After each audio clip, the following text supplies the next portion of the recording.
Great goal scored right there, talking about the wee hours of today. Interesting matches, and the results certainly have ramifications when it comes to the various group standings. In Group D, the United States have already sealed qualification for the round of 32, so the defeat against Turkey meant that they still retain top spot there. Australia, as a result of that stalemate with Paraguay, ended on 4 points alongside the Paraguayans, but Australia are definitely runners-up due to the goal difference. It is 0 as against -2. For Turkey, it was a really disappointing tournament for them considering the talents they have, especially with huge expectations for Adagula of Real Madrid. They did get a goal in the game against USA, but it means they're out of the competition with just 3 points from a possible 9. In the other group, and this definitely you would have Netherlands, Japan, Sweden, Tunisia right there. Let's quickly talk about Germany now and tell you that Andres Radera is a German football commentator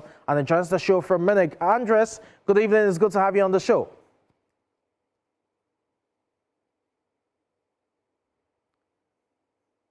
Okay, Andres, you may need to unmute.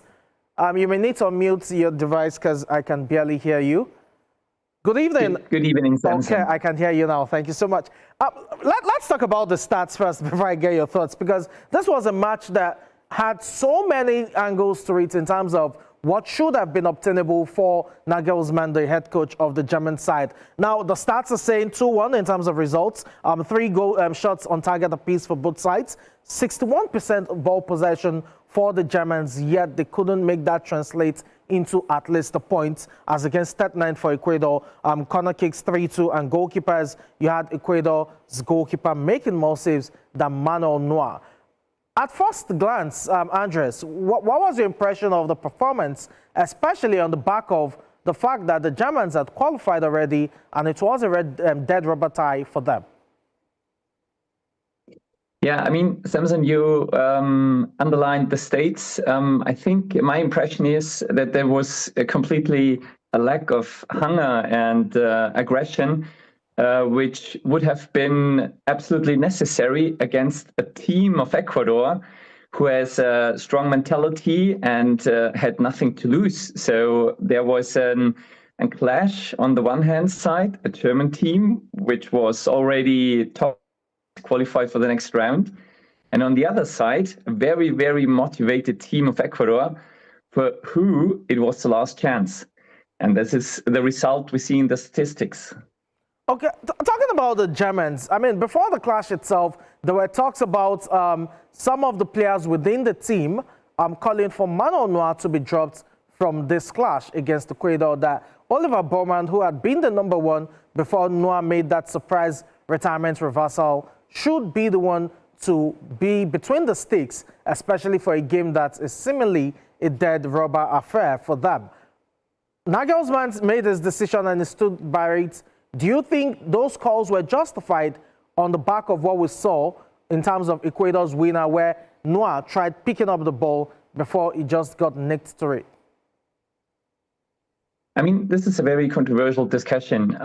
My colleague Max yesterday stated that there were a lot of discussions because Oliver Baumann played the qualification. So he was very well adapted in the team. So there was objectively no need of change. But after Nagelsmann made the decision pro Manuel Neuer, you have to stand by your man. And you mentioned the second goal yesterday. I mean, you can argue he has to come out a little bit quicker, maybe put one step forward.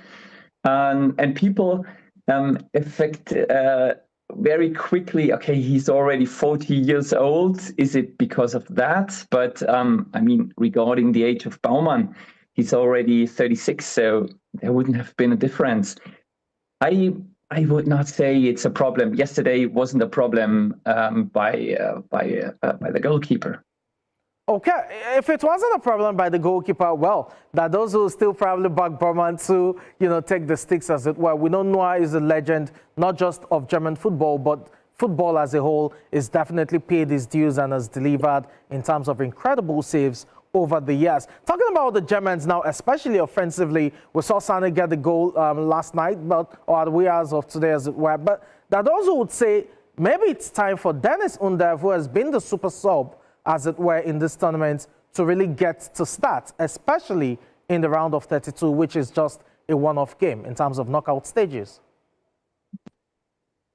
Absolutely, Samson. I totally agree. After his substitution, when he comes in, he had immediately 2 or 3 situations where you can see the presence. He has the body, he has the knowledge of the space, just little contacts. He has not the influence like, for example, a number 10 could affect on a match.